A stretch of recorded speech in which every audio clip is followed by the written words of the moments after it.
throughout my life, I learned to mitigate risk all the time, right? So in risk mitigation, diversification is the way to go. No one can predict the market. No one. You know that, even though we learned about past history and things like that, numbers and all that. Look at COVID. That was a perfect example when God said that, hey, the whole world going to shut down, the whole world going to shut down. That's something that we cannot predict. Your network is your net worth. Come listen to some of the most successful people I know share invaluable knowledge, stories, and advice in real estate, business, and beyond. This is Weiss Advice. Whether you want to take your business or personal life to the next level, look no further.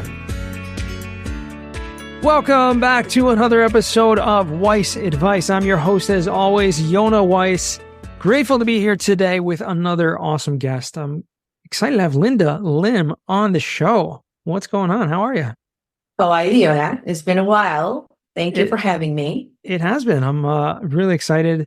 This conversation is long overdue. It's been a while since we caught up. So just, excited to have you on the show and learn about what what you've been working on and what, the year has for you, what lies ahead. And this 2024 is start off a little rocky, but we'll see where it goes. That's right.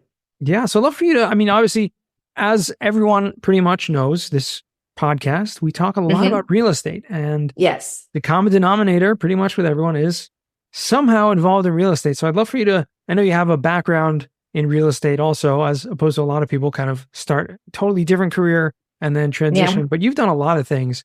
And I'd just love to hear kind of the background, how you got started in real estate and how that led you to what you're doing today, which is quite a bit different from how you got started. Yeah. So how I'm starting, my background is in finance. My education, I have a master's degree in finance. And my world is involved around finance, from venture cap, banking. I started with actually stock trader. So I was in Wall Street first, remotely. And that's where the finance started growing into real estate. Real estate also connected with finance, right? Of course. So how I get into real estate is actually from the underwriting. So I was a real estate and also business underwriting, loan commercial and stuff like that with Citigroup for a while. And from there, I had my real estate license way long before that, because as a financial advisor, we usually have to have like so many different licenses, right? 7, 6, 63, 26. And real estate is one of them, life insurance as well. So we'll be able to give a better advice. Real estate is already, I have a license and I understand about real estate. I do buy and sell family only and building my own portfolio. But the underwriting background from real estate is actually the one that turned me into real estate, starting with a builder. So I developed a resort in Bali, a few resorts in Bali, family business. And then I come back and I decided I don't want to go back to banking. And I want to start my own company, and because of personal reason, and start growing from there, buying and selling, flipping. I did all that. I have my construction company too right now, partner up with a licensed contractor, and then syndication, of course, as now multifamily new development with several partners. Yeah, essential element capital. That's a great name for a company. Thank you. It's amazing how you really have pretty much every component that's needed in a real estate company, like packed into you, and the experience that really, I think, sets you apart in a lot of ways from a lot of people. Many people have experience in one of either construction or, being a realtor, or the finance and the underwriting, or, the development side. You kind of have it all packed into one. So I think that really gives you a head above a lot of other people. Do you focus at this point on like one thing, or are you still multifaceted and focusing on a lot of different things? Okay. Understand that my background is finance, right? So we believe in risk mitigation. I believe in risk mitigation. So throughout my life, I learned to mitigate risk all the time, right? So in risk mitigation, diversification is the way to go. No one can predict the market. No one. You know that, even though we learned about past history and things like that, numbers and all that. Look at COVID. That was a perfect example when God said that, hey, the whole world going to shut down, the whole world going to shut down. That's something that we cannot predict. So because of that, diversification is still within our control.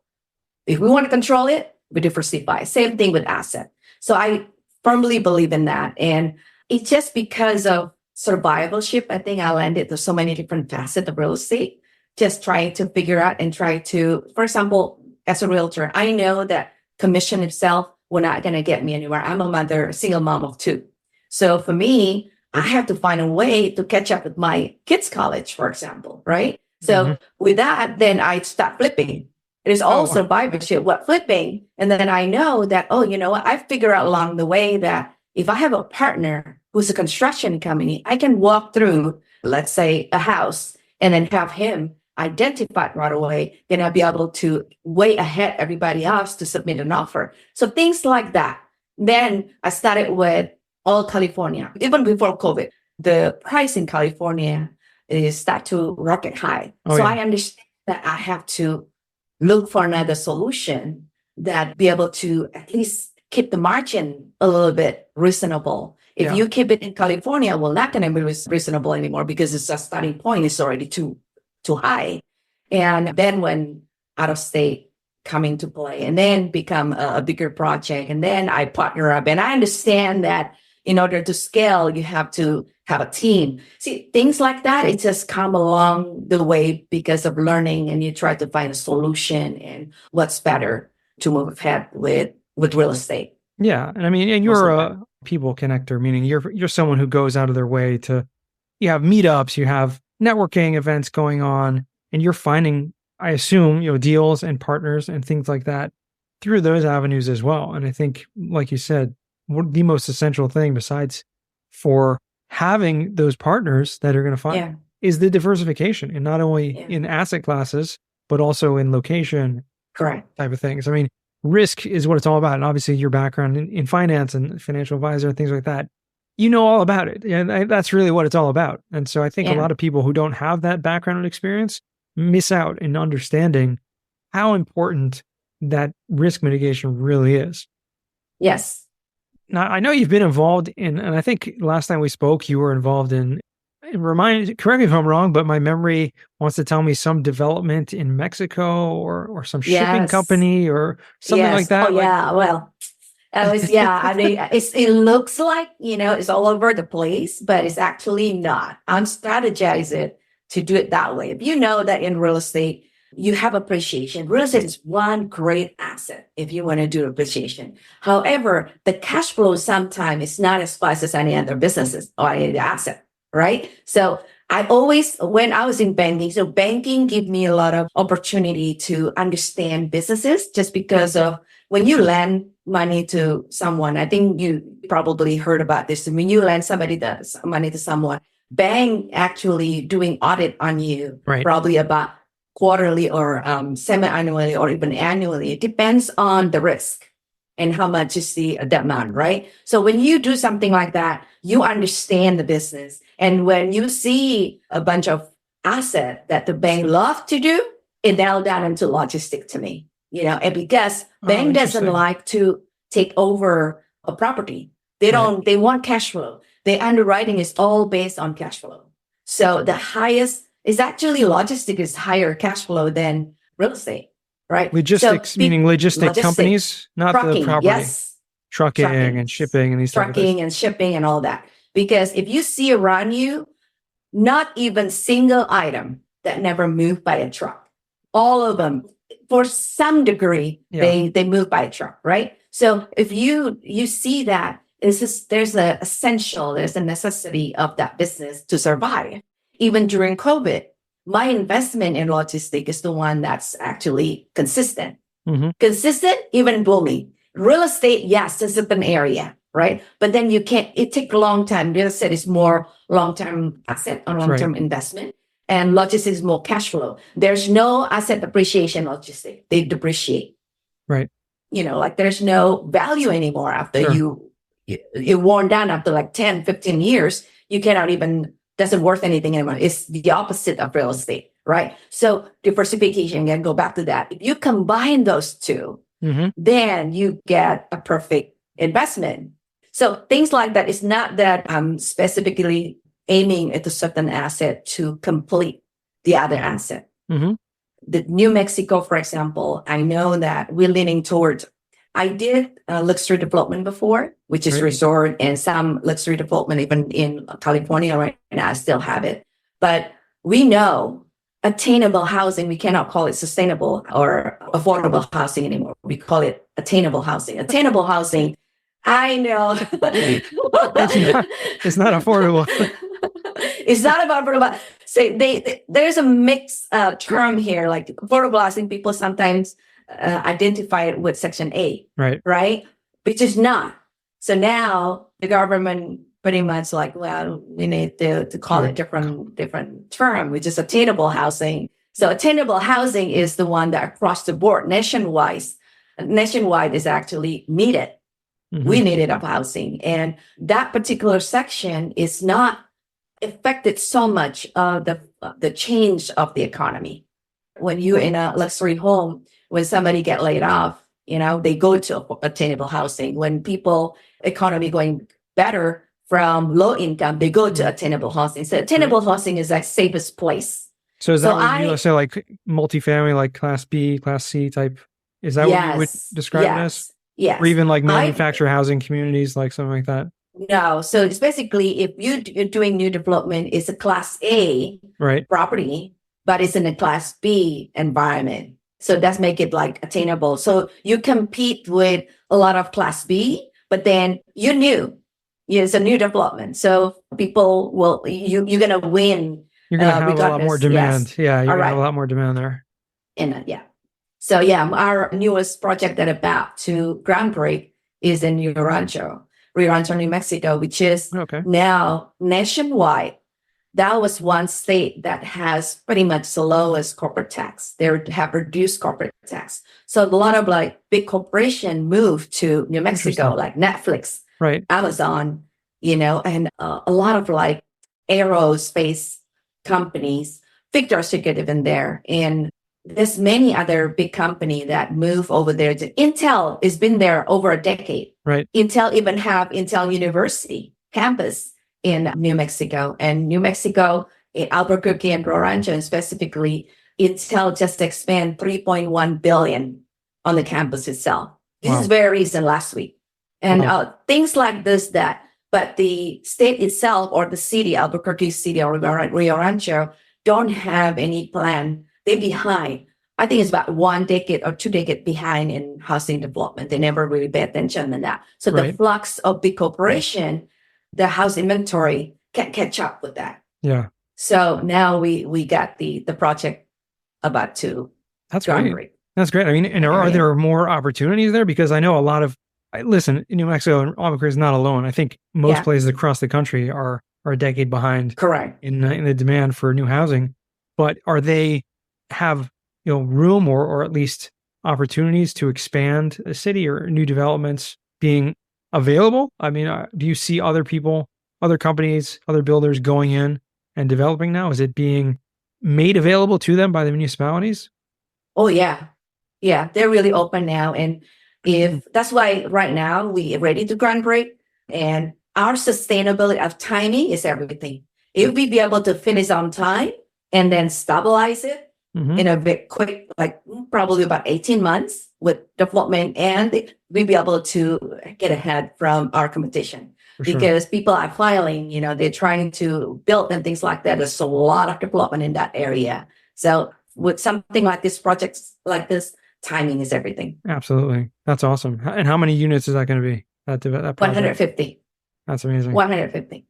So you really had a lot of experience in a lot of different asset classes, and the diversification is key. I'm really curious about the hotel and the luxury, kind of hospitality things that you've been doing, because that's something we don't really talk about too much on the show. And that it's a whole different business model, right? Obviously, we were talking about international business also. Yes. Once you go international now, it's just your mind, was open so wide. For example, in venture capital, right? We also raised money when we did our resort hotel and stuff like that. But the way we raise money is internationally.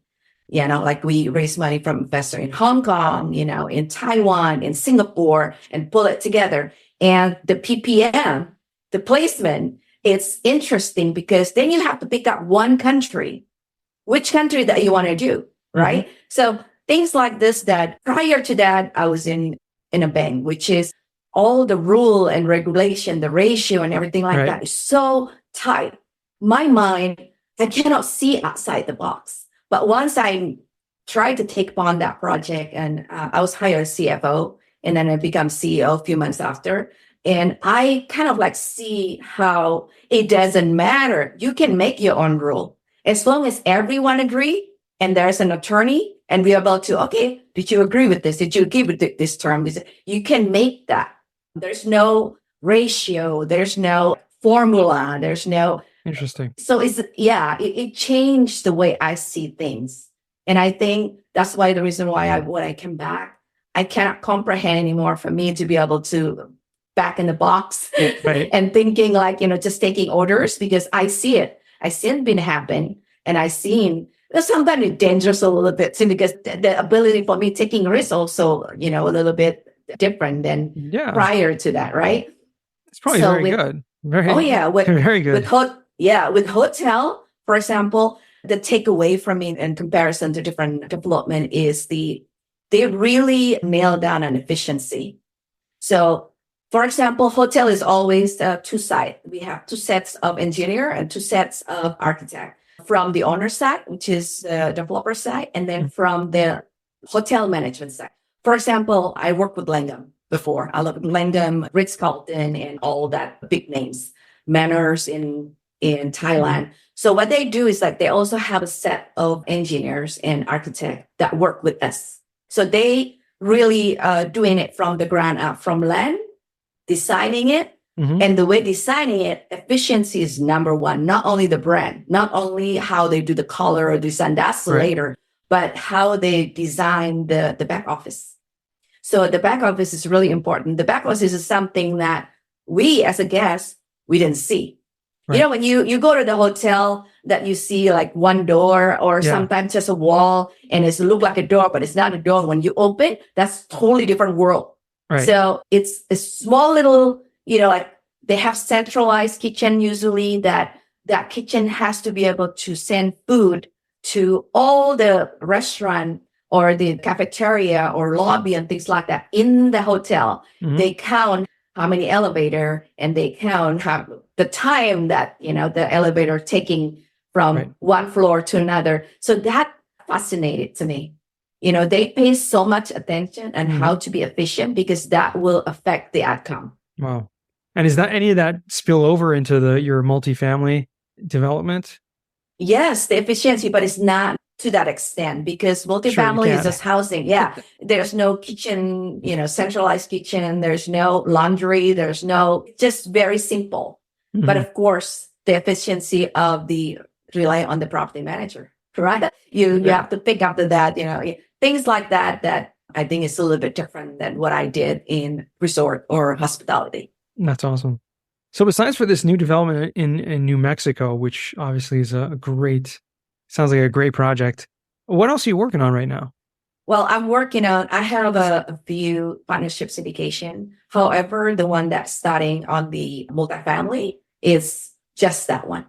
I feel like I need to pay attention. See, one thing about me too, people told me that, hey, you can actually scale, you can do this, I feel like I love my life, and I am very much like into balance. And I feel like I have so much appreciation on people connection.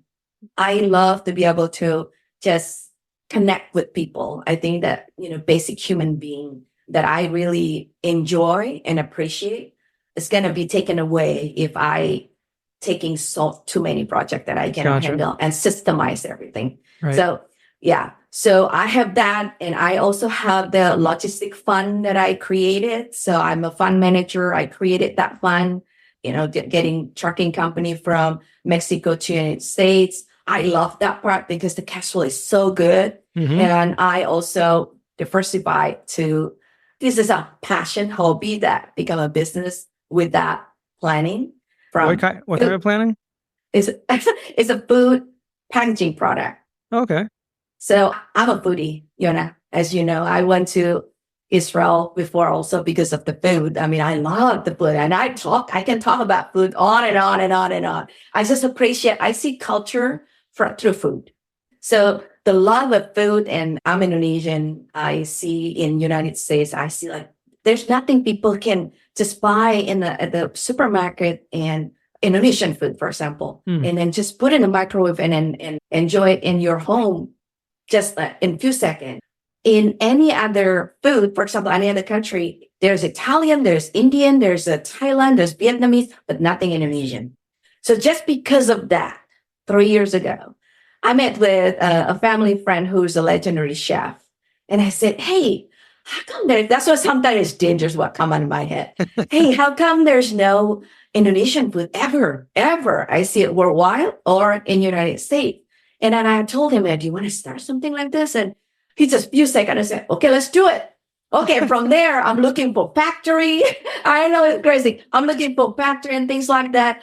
COVID hit. Because of COVID, many manufacturing closed down and they left it to like the big one. The big one doesn't want to take a small business. Right. And also the complexity of cooking Indonesian food itself make them say no. So I had people say no for 3 years, over 3 years. I said, no, I don't want to do it until a few months ago. I was connected with one, that's the power of people connection. Yeah. That connected with the owner of one food manufacturing in Los Angeles. Okay. And we do some testing and I see the opportunity doing product launch in Expo. I did it. Everything is in steroid. Like, we have to do it like FDA and everything like that. It's just so quick. And now become one of the first in Indonesian government and see it as no one ever done it before. Wow. So they tried to piggyback as well to, ride on the momentum. And I think they show us the appreciation and then very supportive. And basically, this is one of the milestones for the country, which is, I didn't expect that. Yeah. Wow. Like prepackaged Indonesian. I don't even know what Indonesian food is. That's my ignorance. Indonesian food is a combination. We are occupied by a lot of Dutch, Portuguese, Spain. So we have a lot of spices, not hot, but spices. Interesting. And it's a little bit different than Thailand or Filipino, things like that. We have a unique, very robust flavors. Very, very fascinating. Well, good luck with you. That's amazing. Thank you. Just not giving up and seeing it through, just an idea and bringing it to fruition. That's always very, very rewarding. That's awesome. Yeah. You need to be brave. Yeah. Very brave. Need to be brave. Yeah. Listen, it combines really, like you said, a lot of different aspects of who you are and what you do. You love to travel and you love food. So you're going all over the international and, bringing a new business idea and creating something which obviously has a lot to do with, combine the logistics in there as well. Obviously getting those products out to all the stores. It's like a combination of everything. Yeah. I learn new things every day, but that's what life is for. Keep growing. Awesome. That's amazing. Well, speaking of travel, I know you've been all over the place, but where's like your favorite place to visit or have ever gone to? Spain and Italy.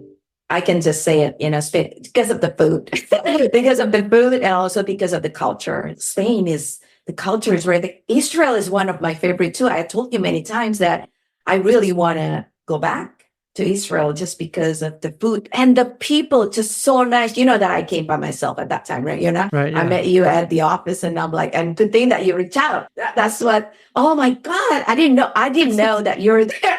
I thought you were in New York. I thought we were in the country. So I'm like, hey, when are you going to leave? And I said, no, I live here. Right? I think that you reached out to me after I came back from, what's that? The Western Wall. Yeah. I saw you with a picture at the Western Wall and I was like, correct, wait a second, yeah. You're down the street. Yeah. And I love in Israel. And that was one thing that I vowed that I'm going to go back just because of the people. The people are just so nice and the food. The culture is very thick and the food is very, very good. One thing about Israel though, let me tell you, it's surprising to me that so many different religions live together in one spot and they actually started. I feel like that was the center of everything. It's opened up so much that we all outside that fighting about like so many things that's not important. If you want to see the center of universe when everything started, even what is in the Bible or everything like that, it starts from that. And it's actually everybody lives together and they in harmony. I hope not always in harmony, but there's definitely potential for harmony. And I agree. It is an incredible place and a place that has so much coexistence, and it's often overlooked, like you said, by, unfortunately, it's the news and people who want to propagate hate and racism and things like that. But when you focus on the good, which obviously you want to do, and focus on positivity, there's so much good and so much positive things happening. So yeah, we'll look forward to having you back anytime. And but Linda, the time flies here, and I just want to transition to what we call the final four. These are 4 questions I ask all my guests here. First one is, what is the worst job that you ever had? The worst job is cold calling. Oh, yeah. I got my share on that thing. Like that's why I love people connection. There's nothing about cold calling that you'll be able to connect people in a few seconds like that, right? It's very hard. Cold calling, I did my share, selling ads, cold calling. And also when I started in the bank, I did some cold calling, and I swore like I don't want to do that again. And I tried to build connection and relationship after that. Mm-hmm. And I appreciate it just because I know how hard it is when you're doing cold calling. Yeah. Never want to go back. I agree. Definitely not a fun thing to do. And I'm always surprised how there are some people that claim to actually love cold calling. And for me, I just can't understand it. Yeah, I agree. Second question, what's a book you've read that's given you a paradigm shift? Okay, this is very deep question. My mind is just right into The Way to Love by Anthony DeMello. I have a very rough background, personal life. I've been in domestic violence during my marriage, and I also a single mom with 2 kids at that time, starting all over again, and been homeless, you name it. I've been through pretty much all of them. And there's a lot of anger, right? And feel like a victim that I don't know what it is. I cannot point finger on it. However, after I read that book, I understood that we have to see others as they are so we can begin to really love, have compassion again. And love came from awareness. Every painful event is the seed of growth and liberation, basically. And we actually in control 100% of that. And that's a paradigm shift to me, instead of like looking at it as it is what it is, but my pain and things like that, I let that happen. It's on me. So it's a matter of learning how to change my perspective, because if you be able to fix what's the inside, the outside is the byproduct. Wow. Is the result of everything else. Everything come when you have acceptance and you acceptance of people. This is my own experience. And the world change around you, and you start to attract the same energy. Mm-hmm. And it mapped out your future a lot better. Doors start to open, people start to talk to you, and you be able to understand. And I pray every day. I think after that, one thing that I do not want to lose it is my compassion. I pray that's one thing that I want to be always has compassion towards people.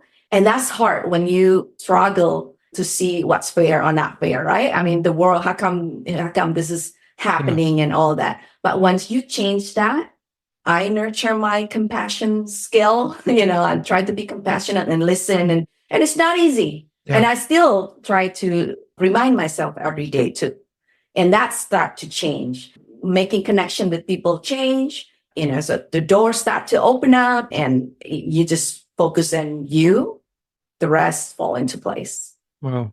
That is a huge paradigm shift. And I love that. So the book's called The Way to Love. Is that correct? The Way to Love. By Anthony DeMello. All right. We're going to put that in the show notes. Sounds like a must read, because those concepts and that perspective is so needed in this life. So I appreciate you bringing that up, and definitely going to check that one out. Third question is, what is a skill or talent that you would like to learn? I want to learn how to ski. I was born and raised in Indonesia with tropical island. We never see snows, right? So I never learned about that. But when I see people doing ski and things like, and the beauty, around it and stuff, it's just cool. It's so cool. I want to learn it, even though, now it's like people sometimes saying that, it's better to learn it when you're young. In my head, now I can do it. I think I can learn it. There's nothing you can't do Never if you too want late. to. I know. Although living in Southern California doesn't help too much either. No. No, yes, correct. Yeah, obviously you could, you're just a flight away, or, Big Bear, Mammoth, you have those places, but you're a flight away to Aspen or Vail or somewhere like that. That's some good skiing. Yeah. Well, good for you. Trying new things. That's awesome. Trying new things, yeah. Fourth and final question. What does success mean to you? My success changed every time. I remember when I was young, it's about grade, it's about career, it's about money, right? Centered around that. But I feel like if I summarize the whole thing, I think the meaning of success to me is growth. Growth, everything about physically, for example, health, emotionally, and also financially. Emotionally is like growing like this, right? You'll be able to change your perspective towards everything about life and things like that. That's, to me, is a success. Mm-hmm. If I be able to influence somebody else, like in perspective, inspire somebody else, that was a success to me. And financial, for example, from trying to survive and then be able to live and then be able to give back. Oh, yeah. That's growth that I think is a success. So to me, if I have to point it out one word, it's growth. If I be able to create constant positive transformation in my life, that's, to me, is already a success. That's awesome. I agree. I mean, that's really what it's all about. It's about growth in this life. If you're not growing, you're automatically, deteriorating and going the other direction. So yeah, you want to be constantly growing, and that's true success because every step of the way is, part of it. So, wow. Thank you. Thank you so much for this conversation and the time spent with me today. I really appreciate it. And I want to give you the opportunity, if people want to find you or reach out to you, what's the best way? The best way is through my website. My website has everything: phone number, email. The website is essentialelementcapital.com. Mm-hmm. And I'm also in all over social media. As you know, I'm in LinkedIn, I'm in Instagram, as well as Facebook. Okay. That's why I found you, Yonah. That's right. I mean, we had LinkedIn together. I joined LinkedIn Challenge a few times. Even at that time when I was in Israel meeting you, we're in LinkedIn Challenge. Remember? That's right. Yes. That's amazing. Yeah, that's awesome. So we'll make sure to put all that in the show notes. People can find you there. Appreciate you taking the time today. Really, really enjoy the conversation. Thank you. Thank you for having me. It's a pleasure. Yeah. And to our listeners, thank you all for joining us all the way to the end once again. And remember, the best advice comes only when you ask. Real quick, I have one question for you. Did you like this episode? If you did, I want to ask you a huge favor. See, the biggest thing that helps this podcast grow and that will spread this message to the whole world is that if you leave a review, a rating, and subscribe to the podcast. What that does is it basically tells the platforms that this podcast is out on is that you like my stuff and I'm doing something right. So take a few seconds out of your day, hit that subscribe button, leave a rating or review. I would be extremely grateful. Also, I want to hear from you guys. So I want to hear some feedback. If you have any questions for future episodes, please find me on LinkedIn. Send me a DM, a connection request, Yonah Weiss, and I'd love to hear from you.